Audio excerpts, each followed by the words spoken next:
Let's start.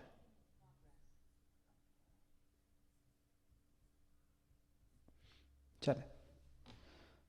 सबसे पहले इसकी ये बातें कर लेते हैं कि यूजेस ऑफ इलेक्ट्रिसिटी क्या है। जहाँ प्रैक्टिकल इलेक्ट्रिसिटी की बात रही, या मेरे ख्याल से कुछ बुक्स या कुछ टीचर्स कहते हैं house hold electricity. So it's used in lighting circuits obviously, जैसे लाइट प्रोड्यूस करने के लिए, हीटिंग के लिए, फॉर एग्जांपल कुकिंग फूड और may be just internal house hold heating, charging devices इसमें इस्तेमाल होता है, और अप्लायंसेस और इलेक्ट्रॉनिक्स में भी इस्तेमाल होता है, जो कि इनमें से शायद किसी में फॉल ना करे। तो ये कुछ ऐसी आसान सी बातें हैं जो आपको पता होनी चाहिए। अच्छा, the next important thing is कि बेसिकली हम लोग जब ये बात करते हैं कि फॉर एग्जांपल हमारा के इलेक्ट्रिक से बिल आता है, तो उसमें लिखा होता है समथिंग कॉल्ड यूनिट्स, राइट? कि आपने एक महीने में कितने यूनिट्स कंज्यूम किए, आपने यानी बेसिकली कितनी बिजली इस्तेमाल की। वो यूनिट जो होता है उसको साइंस की ज़ुबान में we say that's the kilowatt hour, right? अच्छा, इसका डेफिनेशन एग्जामिनर कभी कभी पूछ लेता है कि किलो वॉट आर का डेफिनेशन क्या है। अच्छा, डेफिनेशन से भी पहले अगर आप खुद सोचें तो किलो वॉट आवर में वॉट और किलो वॉट बेसिकली दोनों यूनिट्स पावर के ही होंगे, और आर जो होता है वो यूनिट होता है टाइम का। तो अगर मैं आप लोगों से पूछूं किलो वॉट आर क्या चीज़ बताता है, देखें, this is power into time. So what do you think the kilowatt hour tells you? क्या बताता है ये? बिल्कुल, since power was energy over time, so energy is power into time. अच्छा, अब यहाँ पे क्या ख़ास बात है कि भाई बस पावर किलोवाट में है, टाइम आवर्स में है। So you would say this is defined as the energy required by a 1 kilowatt appliance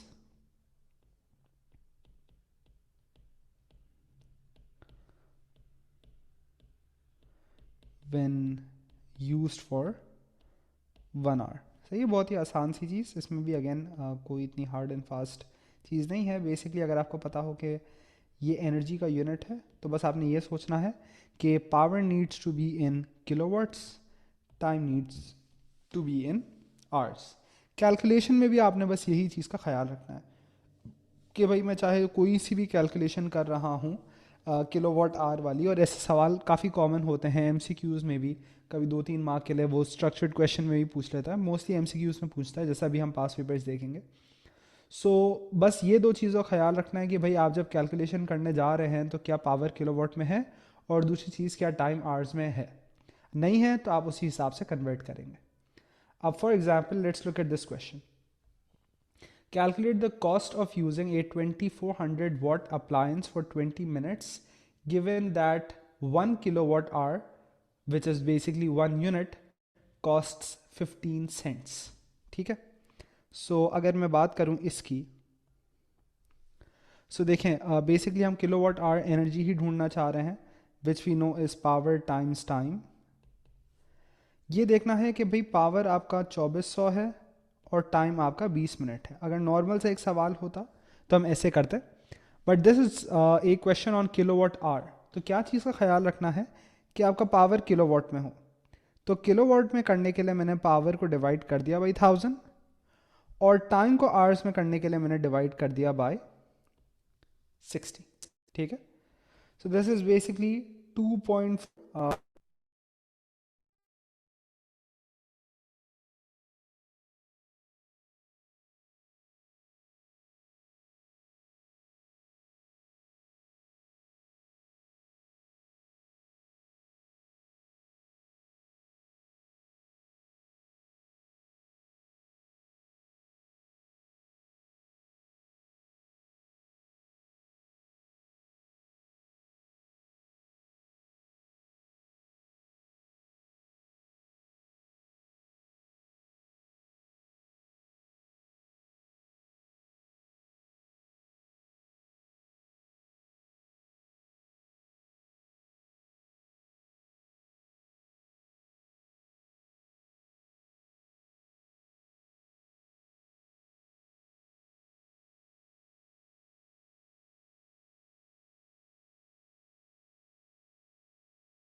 तो क्योंकि ये 1 kWh है तो आप इसको सिंपली 15 से मल्टीप्लाई करेंगे. सो 0.8 times 15 will give you the cost of using this appliance, right? So 0.8 times 15, which I think is 12 cents. ठीक है, इसमें कोई सवाल? इसकी हम लोग किलोवाट आवर का ये इसी चीज को घुमा घुमा के पूछ सकता है.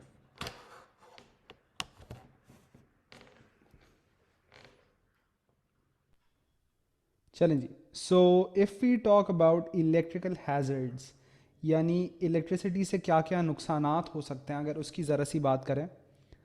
आवाज़ कम आ रही है यार, ये इस वजह से भी हो सकता है क्योंकि मेरा गला ख़राब है. अब बेहतर है.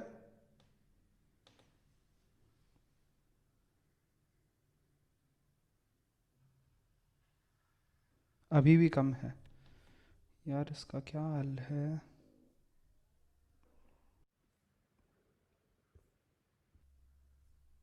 अब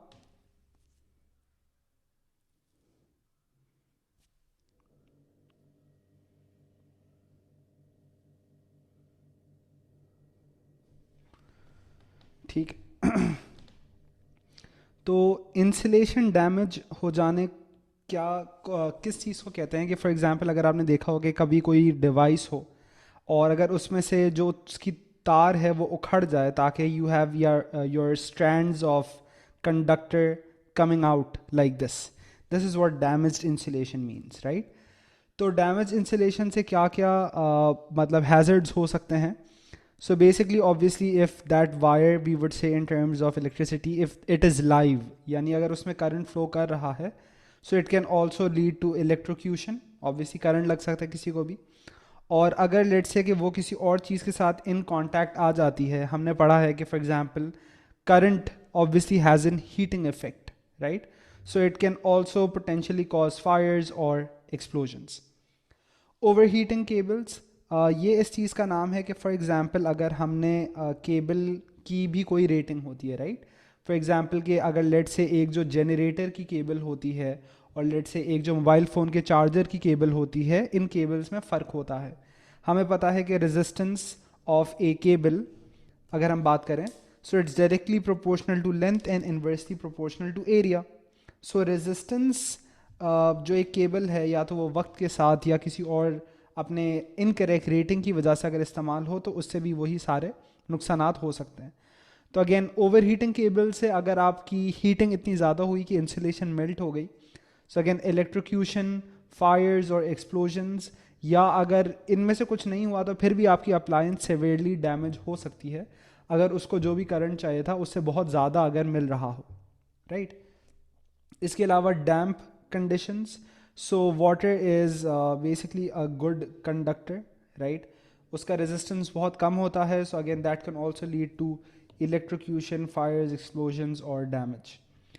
ओवरलोडिंग प्लग्स, सॉकेट्स एक्सेट्रा, जैसे कि फ़र्ज़ करें कि अगर आपने एक सॉकेट से एक एक्सटेंशन वायर निकाला, उस एक्सटेंशन वायर के एक प्लग से आपने एक और एक्सटेंशन वायर कनेक्ट कर दिया, उस एक्सटेंशन वायर के प्लग से आपने फ़र्ज़ करें एक और एक्सटेंशन वायर कनेक्ट कर दिया, तो जो भी वो प्लग बेसिकली क्या कहते हैं करंट हैंडल कर सकता है, अगर आपने उससे बहुत ज़्यादा बोझ उस पर डाल दिया तो उससे भी वही मसले हो सकते हैं, right? So it's not a good idea to do something like this. अच्छा जी. मेंस इलेक्ट्रिसिटी हम बेसिकली इस चीज़ को कहते हैं कि जो हमारे दीवारों के सॉकेट से आ रही होती है वो आपको पता होगा कि एसी होती है. It's alternating current, it's not direct, with frequency 60 hertz, मतलब कि इलेक्ट्रिक हमारी तरफ ऐसे एक सेकंड में 60 साइकिल्स भेज रहा होता है इलेक्ट्रिसिटी के, और उसका जो पोटेंशियल डिफरेंस होता है, जो वोल्टेज होता है, वो 220 या 230 वोल्ट होता है. So electricity from a 2 pin plug. अच्छा, 2 पिन प्लग, 3 पिन प्लग वैसे हमारे पहले सिलेबस में ज़्यादा डिटेल में होता था. अगर आप में से कोई किसी रिसोर्स वगैरह से पढ़े, बुक से या ऑनलाइन, तो आपको नज़र आएगा कि 2 पिन प्लग, 3 पिन प्लग में कोई वायर्स के कलर्स होते हैं, वो पता होना पहले लाजिम होता था. For example at the time when I was giving my O levels, it's not part of the syllabus anymore. Anyway, so electricity from a 2-pin plug is carried by the dash wire to the appliance. तो जो लाती है basically electricity, that's called the live wire.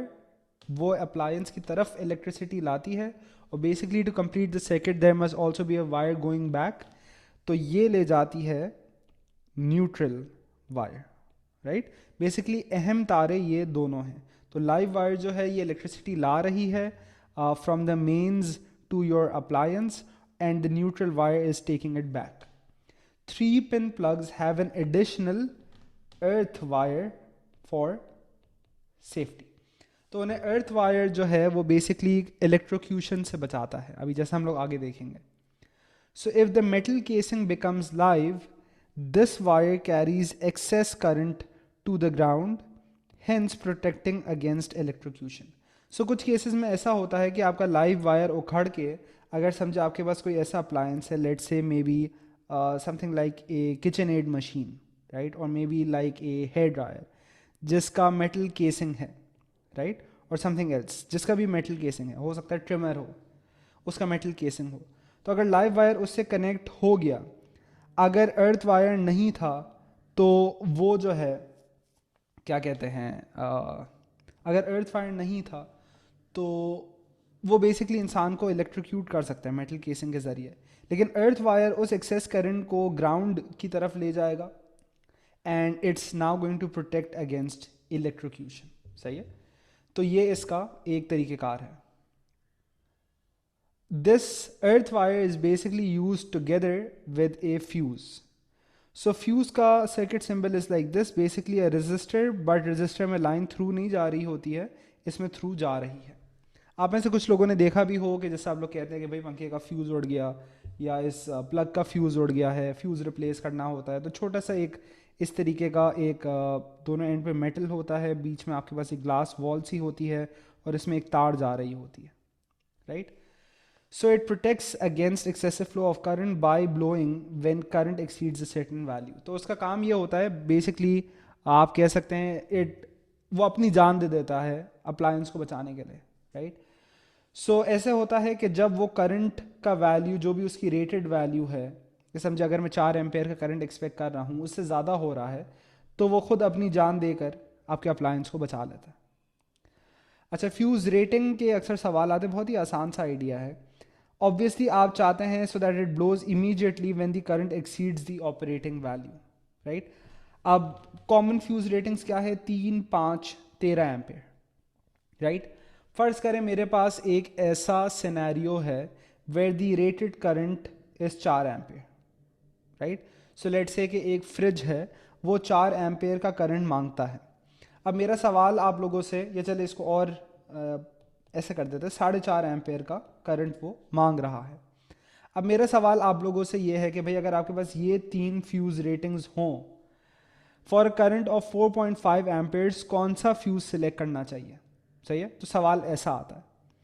अब आप क्या सोचेंगे, आप सोचेंगे कि यार 3 तो जब ये नॉर्मल वैल्यू पे होगा तब भी ये तो ब्लो कर जाएगा.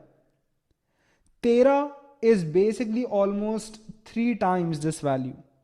मतलब जब फ्यूज ब्लो करेगा ना, तब तक तो सारा काम तमाम हो चुका होगा, आग वाग भी लग चुकी होगी, धमाके भी हो चुके होंगे, सब हो चुका होगा, right.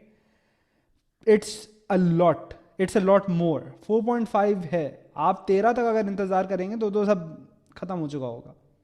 So this is also not what we would choose. 5 is the best one here. कि भाई नॉर्मली भी जैसा अगर आप लोगों ने कभी देखा हो, आप लोग के घर के बाहर ग्रिड में बॉक्सेस लगे होते हैं जो कि इलेक्ट्रिक के, तो उसमें वोल्टेज वगैरह की वैल्यूज़ आती हैं. तो अगर 4.5 एम्पेयर हम लोग वैसे कह रहे होते हैं ना, तो इसका मतलब ये नहीं होता कि हर बार 4.5 ही आ रहा होता है. Rarely something is perfect in life, right. उसमें फ्लक्चुएशंस होती है, ऊंच नीच आती हैं.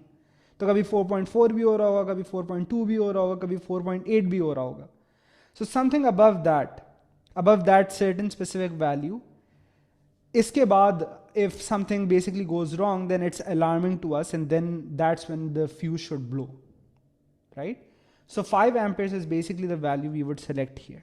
तो 5 एम्पेयर का fuse would be perfect for a situation like this. Hasnain आपको समझ आ गया?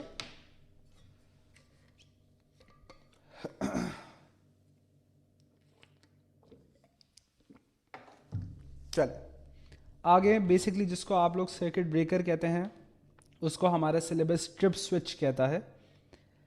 यस अभी उस बात पे आगे आएंगे. उसको आपका सिलेबस ट्रिप स्विच कहता है, राइट. सो बेसिकली जैसे अगर आपने कभी देखा हो कि अगर इलेक्ट्रिशियन काम कर रहा होता है, अगर एक कोई बड़ा मसला आया हुआ होता है आपके घर के मेन सर्किट्स में, तो वो पहले ट्रिप स्विच को ऑफ करता है, फिर वो ऑन करके चेक करता है कि हो रहा है नहीं हो रहा है. It works very similarly to a fuse. इसके कभी कभी एग्जामिनर ये पूछ लेता है कि ट्रिप स्विच और फ्यूज़ को आप कंपेयर करें. I think recent pass papers में कोई एक ऐसा सवाल आया था. I don't remember exactly whether it was IGCSE और O लेवल्स, लेकिन एक ऐसा कोई सवाल था. सो काम इसका भी काफ़ी सिमिलर है. मतलब इसकी भी कोई ना कोई रेटिंग्स ही होती हैं कि भाई कब इसको ट्रिप करना चाहिए, when should it trip the circuit. So it works very similarly to a fuse, however it does not have to be replaced. अच्छा, ट्रिप स्विच की आगे हम बात करेंगे. It basically works off the basis of electromagnetism, right. तो electromagnetism से क्या होता है कि कभी एक जो उसका हिस्सा है वो मैग्नेटाइज हो जाता है और एक तरीके से वो आपके सर्किट को ब्रेक कर देता है, राइट, उसको ट्रिप करवा देता है. इसके अलावा इसके फ़वाइद ये हो सकते हैं that this is basically much faster than a fuse. और ये इस वजह से क्योंकि देखिए फ्यूज़ को फिर मेल्ट होना पड़ता है, लेकिन जैसे ही आपका करंट बेसिकली एक्सीड्स ए सेट वैल्यू, ये फ़ौरन से ही इलेक्ट्रोमैग्नेट को खींच लेता है और आपके सर्किट को तोड़ देता है, उसे ट्रिप करवा देता है. With a fuse you have to wait for it to melt, right. So melting वाला process is relatively slow as compare to the tripping वाला प्रोसेस, ठीक है. सो इसको रिप्लेस भी नहीं करना पड़ता, राइट, क्योंकि इसमें बस आप क्या करते हैं कि बेसिकली जब आपने अपना फॉल्ट रेक्टिफाई कर लिया होता है उसके बाद आप वापस से सिर्फ स्विच को नीचे कर देते हैं, राइट. लेकिन इसमें क्या करना पड़ेगा कि अगर फ्यूज़ मेल्ट हो गया है तो आपको आपका 3 पिन प्लग खोलना पड़ेगा, आपको फ्यूज़ निकालना पड़ेगा, आपको नया फ्यूज़ खरीदना पड़ेगा, आपको वो फ्यूज़ फिर लगाना पड़ेगा. तो this is obviously better in this regard, ठीक है. लेकिन ट्रिप स्विच महंगा भी होता है, तो हम लोग हर 3 पिन प्लग के साथ एक ट्रिप स्विच नहीं लगाते. उसको basically on a circuit board जगह भी ज़्यादा चाहिए होती है. So this is what we do with this, right. So fuses and trip switches. Trip switches are basically use for much major circuits, जैसे कि जो आपके घर के फेजेस हैं, राइट. तो फेजेस में कुछ लगते हैं जैसे कि बड़े बड़े या तो AC के लिए या समझे कि एक रूम की पूरी लाइटिंग के लिए, not for something very small like basically an adapter और समथिंग. अच्छा, एग्जामिनर का ये एक फेवरेट क्वेश्चन है फ्रॉम दिस चैप्टर. वो आपसे पूछेगा कि ट्रिप स्विच या फ्यूज़ को लाइव वायर में कनेक्ट क्यों किया जाता है, ठीक है. अब देखें आइडिया ये है, ये आपका बेसिकली स्विच का सिंबल, ये आपके फ्यूज़ का सिंबल, ये आपका अप्लायंस है. और समझिए कि अगर हम 3 पिन प्लग की बात कर रहे हैं तो अर्थ वायर भी है, जो in the case of basically the metal casing becoming live, वो इसको बेसिकली अर्थ की तरफ ले जाता है. अब अगर मैं सोचूं उसूलन तो ये सर्किट जो है ये एक पूरा सीरीज सर्किट है, right. If I don't talk about this for a while, क्योंकि ये तो कुछ केसेस में एक्टिव होता है. तो हमने फॉर एग्जांपल ये पढ़ा होगा इन आर प्रीवियस चैप्टर्स. हमें पता है कि यार अगर समझे मैंने करंट मेजर करना है तो एमीटर यहाँ लगाऊं या यहाँ लगाऊं या यहाँ लगाऊं या यहाँ लगाऊं, ये सब ठीक है, राइट, बिकॉज काम करंट मेजर करना है. तो एग्जामिनर आपसे कुछ ऐसा सवाल पूछेगा कि यार इसको यहाँ लगाना ही क्यों ज़रूरी है, यहाँ लगा दो या यहाँ लगा दो. तो इस सवाल का आप जवाब कैसे देंगे? तो देखिए क्या लिखा हुआ है. It says when a fault occurs causing excess current to flow, सबसे पहले आपका फ्यूज ब्लो करता है और या फिर आपका स्विच ट्रिप करता है, right. This protects the appliance from the supply, this isolates the appliance from the supply, ठीक है. तो अब क्या हुआ कि अगर ये बेसिकली न्यूट्रल वायर में कनेक्ट होता लाइक दिस, तो ये ब्लो कर जाता, ये ब्लो कर गया, राइट. लेकिन this part of the circuit is still active, so we would say that the appliance can still basically इसका casing can still be live. लेकिन अगर आपका लाइव वायर के अंदर ही फ्यूज कनेक्ट है तो देखें अब आपका इलेक्ट्रिसिटी यहाँ से आ ही नहीं पा रहा है, करंट फ्लो ही नहीं कर पा रहा। So this prevents your casing from becoming live, right? So this isolates the appliance from the supply and prevents the casing from becoming live. कभी वो ऐसे पूछ रहे थे कि अगर ये न्यूट्रल में कनेक्ट होता तो क्या होता, तो अगेन वही बात आप कहेंगे that if these were connected in neutral the casing could still be live leading to electrocution. ठीक है, अच्छा। तो वैसे अगर ये 3 पिन प्लग की बात कर रहा है तो इससे पहले भी एक चीज़ होगी, like when this is becoming live and this is like the best possible scenario that can happen, कि अगर आपका यहाँ पे फॉल्ट आया, आपका केसिंग लाइव हो गया, तो सबसे पहले तो अर्थ वायर इसको नीचे ले जाएगा, राइट? तो अर्थ वायर करंट को ले गया और फ्यूज को महसूस हुआ कि यार अब जो करंट जो भी होना चाहिए था ना उससे बहुत ज़्यादा हो गई है value, that's when the fuse will blow. ठीक है, तो इसमें किसी भी वक्त पर आपका केसिंग लाइव हुआ ही नहीं। जहां पे थोड़ी देर के लिए वो फॉल्ट का मसला आ रहा था, अर्थ वायर उसको नीचे ले गया, फ्यूज को जैसे ही अपने काम की बेसिकली अर्जेंसी महसूस हुई, the fuse blows and it basically trips the circuit, right? या सिमिलरली जो ट्रिप स्विच है वो इसी तरीके से ट्रिगर हो जाएगा। ये बात समझ आती है आप लोगों को?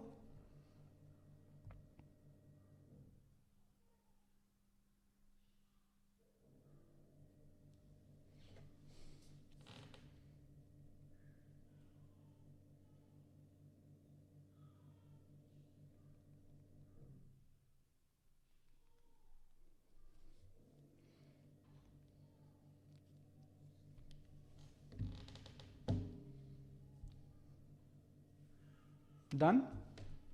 इसमें कोई सवाल आप लोगों का? चल आगे चलते हैं। अच्छा, कुछ जैसे कि अगर आपने देखा हो कि फॉर एग्जांपल जैसे बाहर मुल्कों में होटल जाते हैं, हमारे यहाँ इतना मेरे ख्याल से like I have never seen, but people basically use like different types of trimmers. जो इलेक्ट्रिक रेज़र होता है वो जैसे पाकिस्तानी मर्द इतना यूज़ नहीं करते हैं, तो बाहर मुल्कों में इसका थोड़ा सा ज़्यादा रिवाज होता है। Like in hotels you have these electric razors और उसके साथ आपने ये वाला एक शायद सिंबल देखा हो, right? So it's very common there. This symbol basically refers to double insulation. तो ये भी कुछ अप्लायंसेस के पास एक ऐसा फीचर होता है which is also nice in terms of protection. So some appliances do not have a metal casing. So for example अगर shavers हो, hair dryers हो, तो उनका metal casing नहीं होता है, right?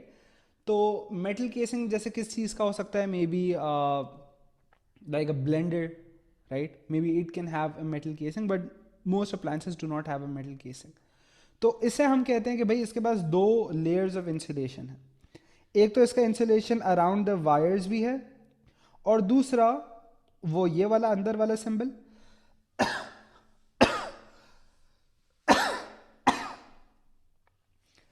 और दूसरा उसके पास एक नॉन मेटल केसिंग होता है, राइट? तो ये इसकी 2 लेयर्स है इंसुलेशन की।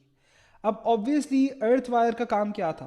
अर्थ वायर का काम था कि जहां आपके पास मेटल केसिंग हो, तो to prevent the metal casing from becoming live, it basically takes the wire, it takes the current into अर्थ।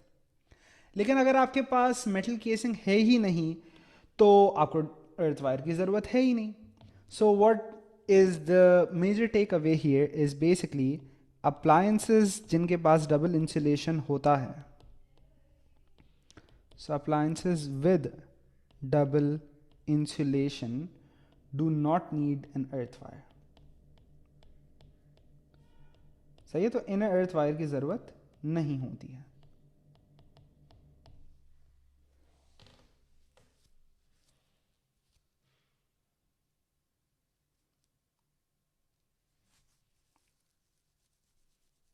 सही है, आगे चलें।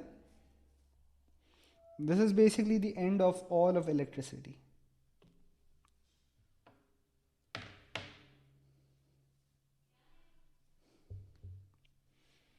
So ये इलेक्ट्रिसिटी हमारा ख़त्म हो गया, डन हो गया। चलें आगे।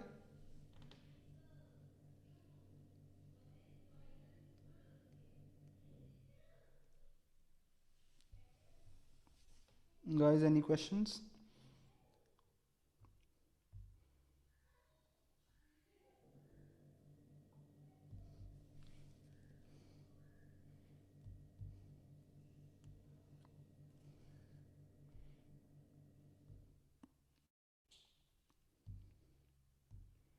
चलें जी, अब हम फिर चलते हैं पास पेपर्स की तरफ। अच्छा, इलेक्ट्रिसिटी और मैग्नेटिज्म की जो वर्कशीट्स हैं इसमें अच्छे खासे पास पेपर के सवालात हैं, राइट। तो जैसे नॉर्मली हमने देखा तो जैसे 40-50 MCQ होते थे, इसके तकरीबन 110-120 MCQ हैं, because this is again tested much more than the other ones. अच्छा, मैंने यहाँ पे कुछ सवाल खुद से शेड किए हुए थे, वो भी करते हैं। Let's start with something like this, more और लेस जिस ऑर्डर में हमने स्टार्ट किया था वही कर रहे हैं। अच्छा, ये जो वर्कशीट है इसमें स्टैटिक, करंट, प्रैक्टिकल इलेक्ट्रिसिटी, हर चीज़ के सवाल हैं। मेरा ज़्यादा focus is basically going to be, क्योंकि स्टैटिक तो हम लोगों ने उसमें देखा था और उसके लेक्चर के एंड में ही पास पेपर्स देखे थे, तो यहाँ पे मेरा ज़्यादा फोकस करंट और प्रैक्टिकल पे है।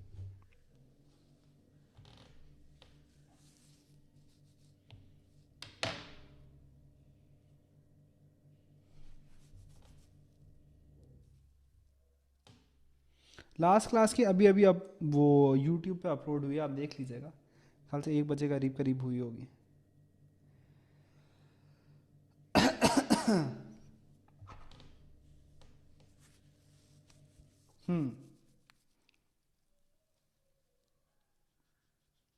हम्म।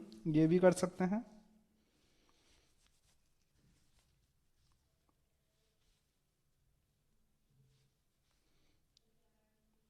So basically this is I, this is T, this is E, and you are asked for V, right? So अगर P equals to VI होता है तो आपको पता है E equals to VIT होगा, right? So V is E over IT, which is 20 over 2 into 5, which is 20 over 10, which is this. इसका वैसे दूसरा तरीका भी था, वैसे तो इसमें कोई बुराई नहीं है, लेकिन दूसरा तरीका ये हो सकता था कि since voltage is work done over charge, तो आपको पता है charge is current multiplied by time, right. So work done is 20 and current times time which is 2 times 5, again the same answer, right. So ऐसे भी कर सकते थे, इसमें भी कोई मसला नहीं है। अच्छा जी, let's look at this one.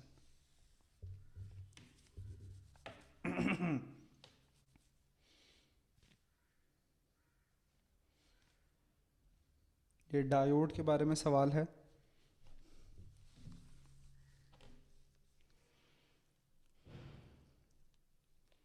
Not very difficult.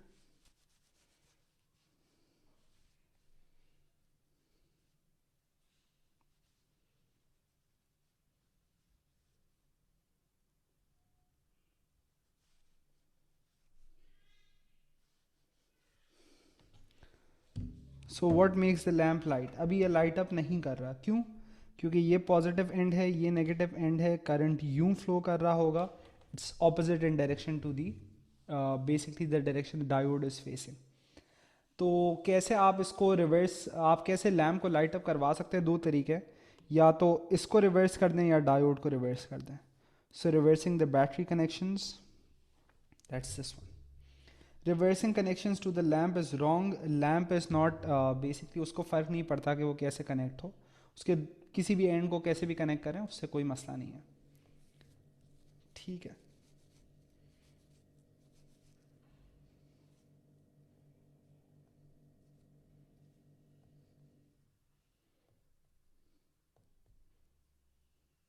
Okay, let's look eight something like this.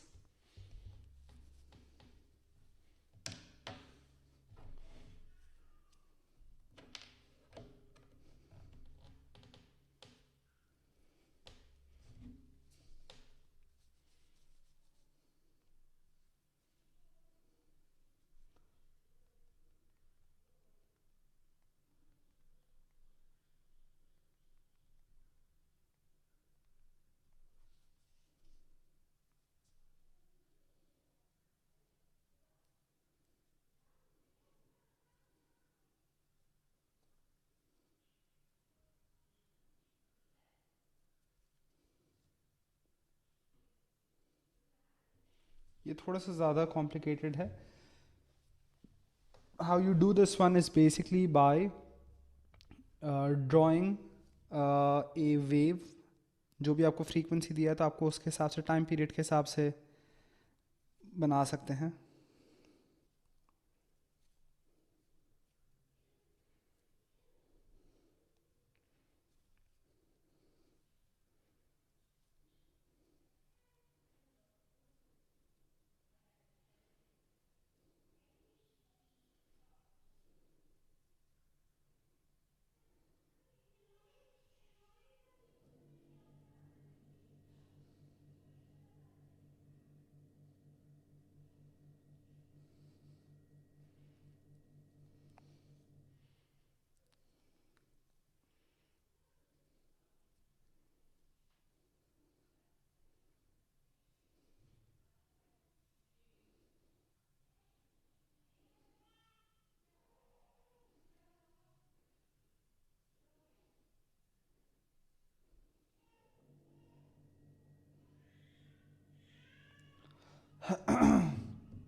हाँ जी. ओके, मैं बताता हूँ कैसे करते हैं ये वाला. देखें, अगर इसने आपको फ्रीक्वेंसी दिया हुआ है 2 हर्ट्ज़, तो हमें पता है, अगेन मतलब पता होना चाहिए, खैर अभी तो हमने ये नहीं पढ़ा हुआ, बट टाइम इज़ 1/फ्रीक्वेंसी, तो दैट्स 1/2 विच इज़ 0.5 सेकेंड. मतलब 0.5 सेकेंड में आपकी पूरी एक वेव बनती है यूं, right. So this is like this. ये टाइम है 0.5 सेकेंड, ठीक है. और इसी तरीके से मैं इसको क्लोन करता हूँ, ये यहाँ आ गया, तो ये हो गया 1 सेकेंड. सही है, उसने मुझसे आप 1 सेकेंड में ही पूछा है ना. तो देखें, जैसे ये वाली बात तो हमने पहले की है, हमारे पास नोट्स भी हैं, समझे कि ये आपका पॉजिटिव हाफ साइकिल है, राइट.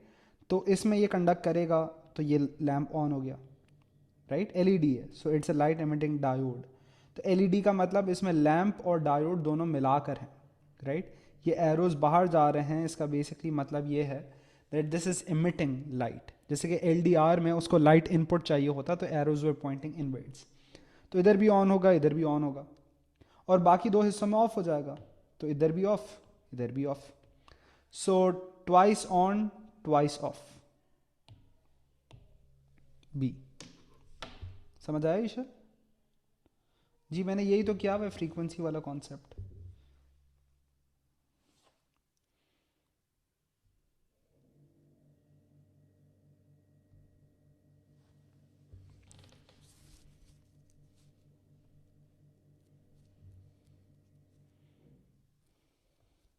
चलें आगे.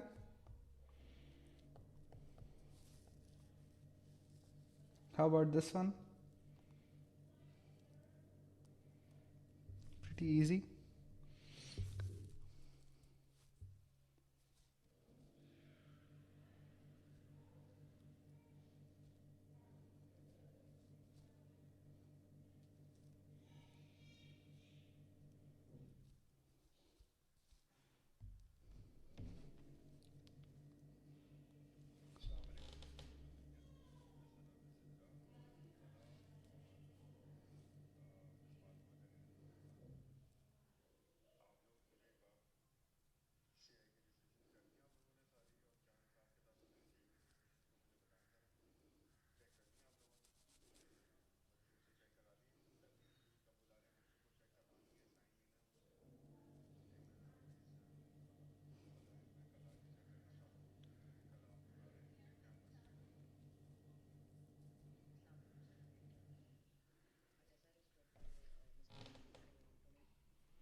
या easy. Across current in the fixed, तो एम मीटर तो कहीं भी लगा लें, सीरीज में वोल्ट मीटर पैरेलल में लगाना पड़ेगा. So it's a, right. बहुत ही ऑब्वियस है ये वाला तो.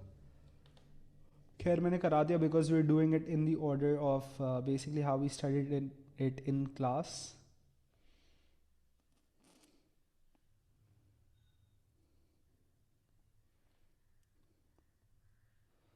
Current electricity is not very difficult, लेकिन उसके कुछ आइडियाज़ आगे डीसी सर्किट्स में यूज़ होते हैं. तो हम लोग डीसी सर्किट से कुछ सवालों की जानब जाते हैं. Let's first try out. अच्छा एक और पहले ऐसा कर लेते हैं।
वाई बी ईशा, ये तो आपका बेसिकली कांस्टेंट रेजिस्टेंस है राइट।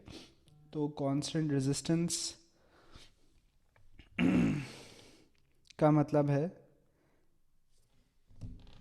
कांस्टेंट रेजिस्टेंस का मतलब है कि voltage is proportional to I, right. So direct proportionality का graph is a straight line through the origin, this is option ए।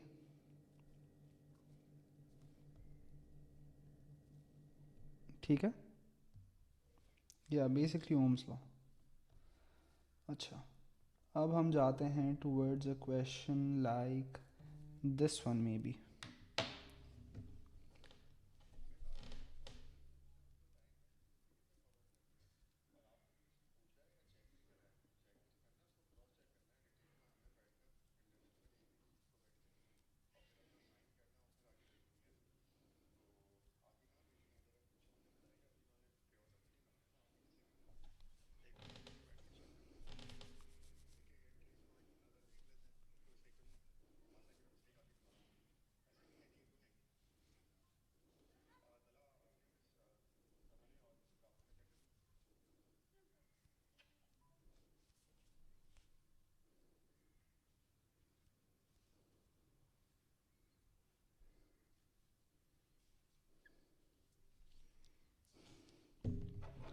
अच्छा ये तो हमने किया हुआ है, तो सीरीज़ में हमें पता है नंबर ऑफ रजिस्टर से मल्टीप्लाई हो जाता है, पैरेलल में डिवाइड, दैट्स आर बाई 2।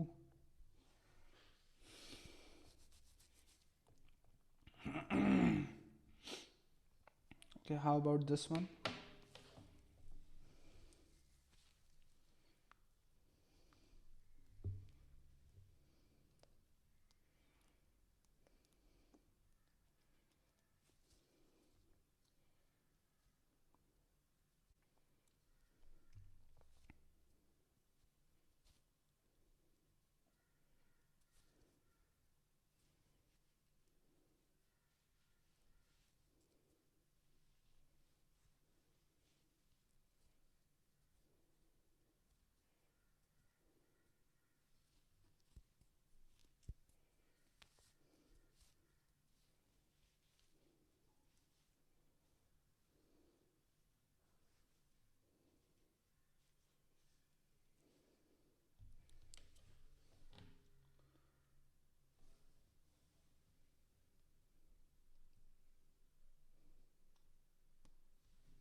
हाँ जी, तो ये हमने बात की थी कि basically we know that the lamp would light the brightest in parallel, so not this, and then the diode just needs to be connected the right way around, which is T, right। ये हम लोग पहले बात कर चुके हैं ना कि किस तरीके से वो होना चाहिए। अच्छा इससे सिमिलर सवाल ये देखें,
अच्छा देखें, ऐसे सवाल में आप किस तरीके से सोचेंगे कि डिस्चार्ज सबसे तेज़ी से होना है। तो देखिए, डिस्चार्ज सबसे तेज़ी से होने के लिए पहली बात तो ये है कि सेल्स इन पैरेलल का फ़ायदा होता है दैट दे डिस्चार्ज स्लोवर, क्योंकि आपका जो भी रेजिस्टेंस का लोड होता है वो दोनों के दरमियान स्प्लिट होता है, right. So it can not be this, can not be this, right.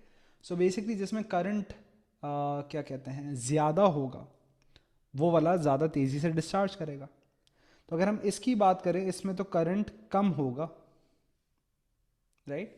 This one would actually need less current, तो ये थोड़ी होगा,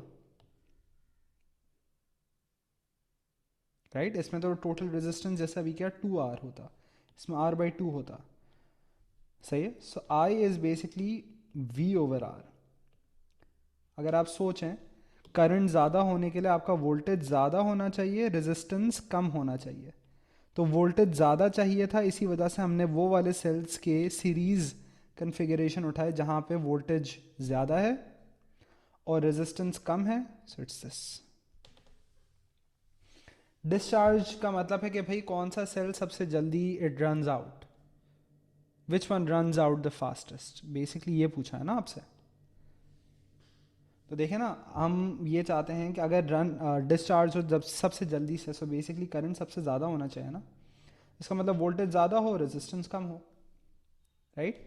तो हमें पता है सेल्स इन पैरेलल में तो वोल्टेज सेम होता है, right. So it's not this, इसमें आपका वोल्टेज एड अप होता है, सो इट्स ईदर C और D।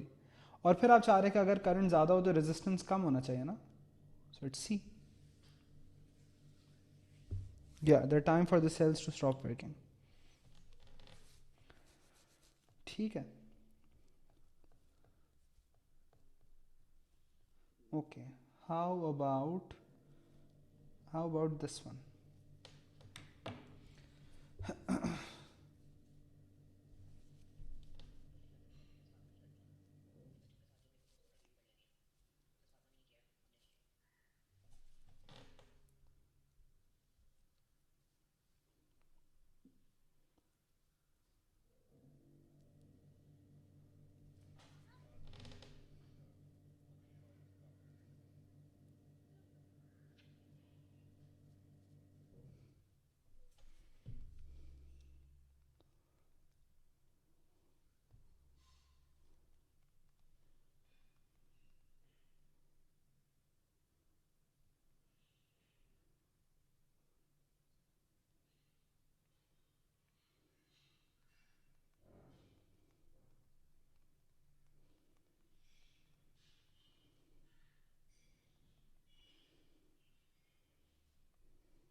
चलें, under which conditions is the voltage across the fixed resistor the greatest? So voltage across the fixed resistor is the greatest का मतलब है कि इसका वोल्टेज सबसे ज़्यादा कैसे किस केस में होगा, जहाँ पे इसका रेजिस्टेंस सबसे ज़्यादा होगा as compare to the other ones, right. So basically अगर आप याद करें जो हम लोगों ने लास्ट टाइम बात की थी, इसका resistance should be the biggest fraction of the total resistance. तो कैसे होगा कि बाकियों का रेजिस्टेंस सबसे कम हो उसके मुकाबले में। तो LDR का रेजिस्टेंस कैसे कम हो सकता है, जहाँ पे लाइट इंटेंसिटी ज़्यादा हो, सो दैट्स ब्राइट। और थर्मिस्टर का रेजिस्टेंस कैसे कम हो सकता है, जहाँ पे वार्म हो, so that's this, hence option D.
Okay, how about something like this?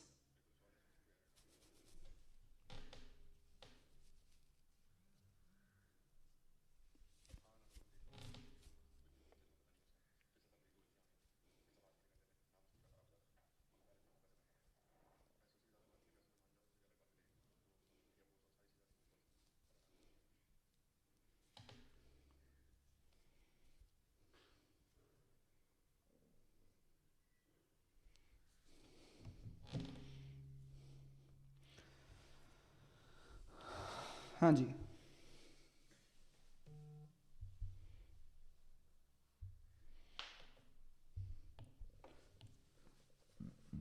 So how much electrical energy is supplied by the mains when the switch is closed for 36 minutes? So basically इसको 100 वाट चाहिए, इसको 100 वाट चाहिए, तो basically total 200 वाट चाहिए. सो 200 वाट और हमें kilo watt hour ढूंढने हैं, राइट?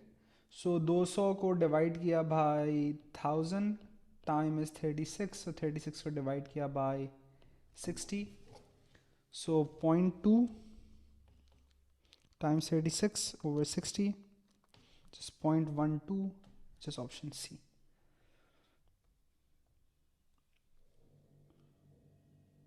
सही है?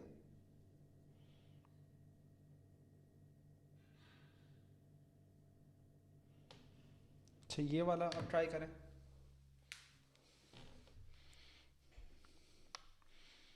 ये इसकी इतनी सुकून सुकून से प्रैक्टिस कराने का मकसद ये है कि इसमें कोई भी मसला ना रहे. और अभी तो हम स्ट्रक्चर्ड क्वेश्चंस पे आए नहीं हैं. इसके स्ट्रक्चर्ड क्वेश्चंस काफ़ी मतलब ट्रिकी से होते हैं. फिर कुछ ऑसिलोस्कोप के साथ सीआरओ के साथ मिला जुला के भी सवाल आते हैं.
चलें जी.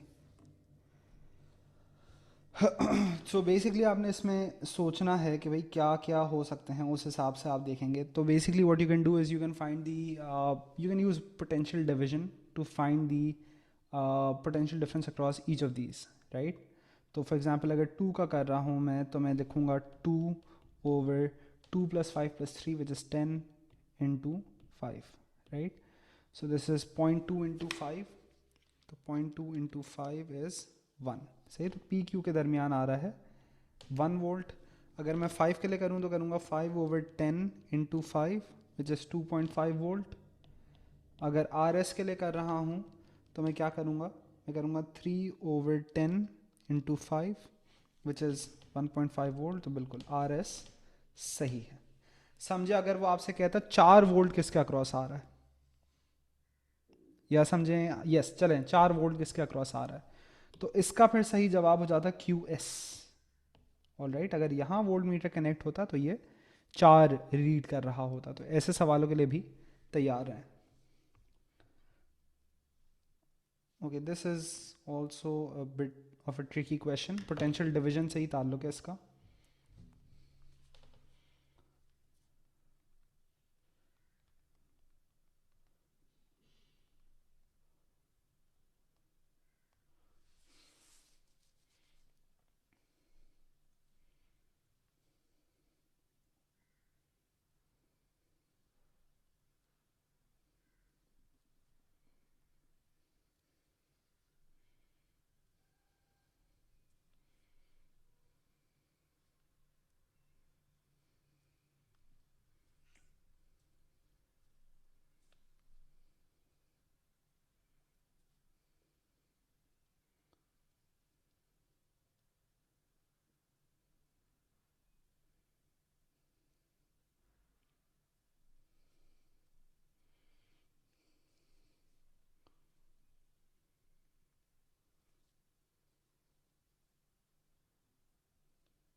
हाँ जी, इसके बारे में क्या ख्याल है? डी. अच्छा, सोच लें. शुरू में दोनों का रेजिस्टेंसेस इक्वल हैं. अगर रेजिस्टेंसेस इक्वल है यानी दोनों पहले छः छः उठा रहे थे, राइट. अब ये कह रहे हैं एक्स के रेजिस्टेंस को मैं आधा कर रहा हूँ. तो अगर एक्स का रेजिस्टेंस आधा हो रहा है तो इसका मतलब ये है कि अब ये कितना वोल्टेज लेगा, राइट. सो लेट से पहले ये था आर, ये भी था R, right. So now this is basically R by two and the other one is still R. तो अगर मैं सोचूं ये कितना लेगा, सो मैं कहूँगा आर बाई टू या 0.5 are over the total resistance, which is R plus 0.5 R, which is 1.5 R times 12, right? Which is 1/3 of 12, which is 4 volts, right? तो इसका रेजिस्टेंस अब आएगा 4. लेकिन उसने मुझसे पूछा आउटपुट वोल्टेज. मुझे एक और चीज़ क्या पता है कि दोनों का सम हमेशा 12 आना चाहिए. तो अगर ये 4 है तो ये 8 है. ऑलराइट. सो अगर ये 8 है इसका मतलब ये पहले के मुकाबले में 2 से बड़ा है. This is this was a slightly trickier question.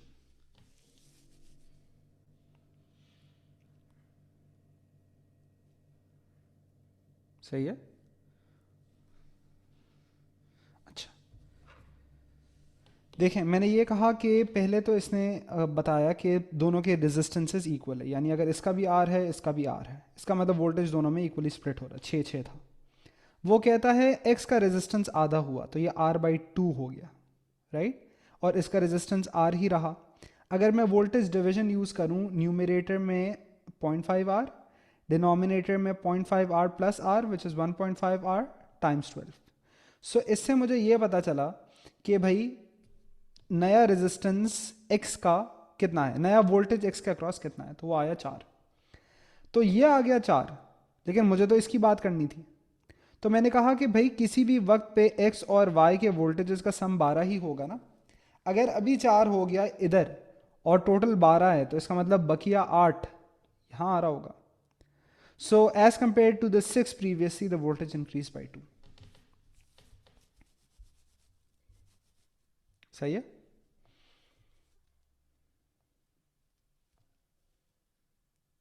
अच्छा, how about something like this. अच्छा, मेरे ख्याल से आज मेरी भी थोड़ी हिम्मत कम ही है. So at most what we can do is MCQs. मैंने तो सोचा था स्ट्रक्चर्ड भी करेंगे, लेकिन MCQs भी मैंने इससे काफ़ी ज़्यादा शेड किए थे. इसको फिर हम लोग नेक्स्ट टाइम ले जाते हैं. So I'm still not feeling really amazing.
Not really difficult, just मतलब इसमें थोड़ी सी चीज़ें घुमा के दी हुई हैं, बाकी तो इतना मुश्किल नहीं है.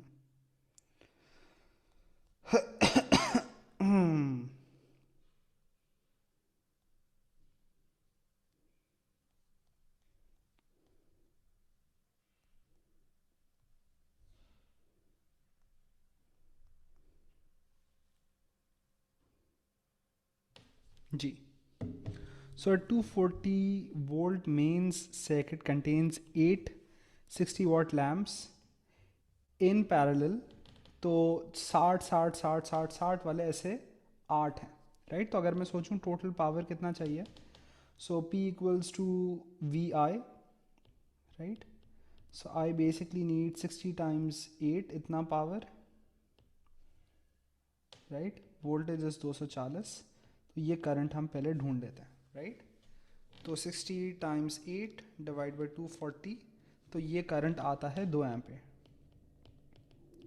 लेकिन ये कह रहा है that at the time when the lamps are switched on, the filaments are cold and the current is 4 times as large as the final steady current, right. तो ये तो हमने निकाला कि भाई इतना होना चाहिए इसके हिसाब से, लेकिन कह रहे हैं कि शुरू में करंट ज़्यादा होगा. It's 4 times this value which is.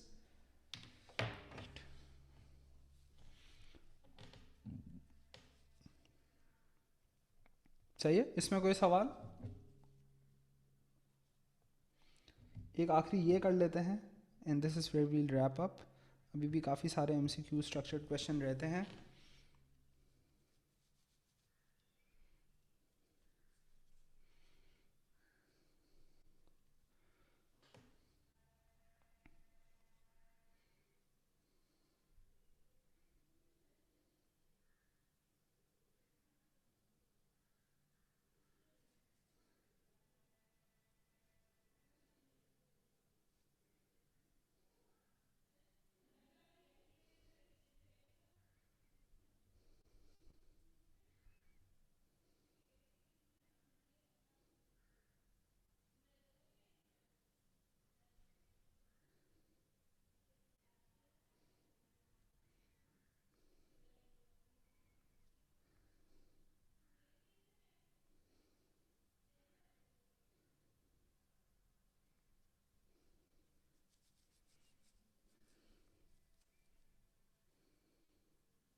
सो इसके पोटेंशियल डिफरेंस की बात कर रहा है, राइट। ये कह रहा है कि ये 2 वोल्ट कब होगा, राइट। अच्छा सो बेसिकली अगर इसका क्रॉस 2 वोल्ट होगा, इसको करने का एक और तरीका ये भी हो सकता है। तो इसका मतलब है कि अगर टोटल 6 है, सो इसके अक्रॉस 4 वोल्ट होगा। So basically when ever the resistance is twice the resistance of the thermistor is twice the resistance of the LDR, तो आपके पास ये होगा, राइट। तो ऐसा कौन सा केस है जहाँ थर्मिस्टर का resistance is twice the resistance of the LDR? 1500। Warm room, bright light, done, boom. आप डबल चेक भी कर सकते हैं। LDR का उस केस में क्या है रेजिस्टेंस? 500 ओवर टोटल कितना हो जाएगा? 500 plus 1000 which is 1500 times 6 which is 1/3 of 6 which is 2।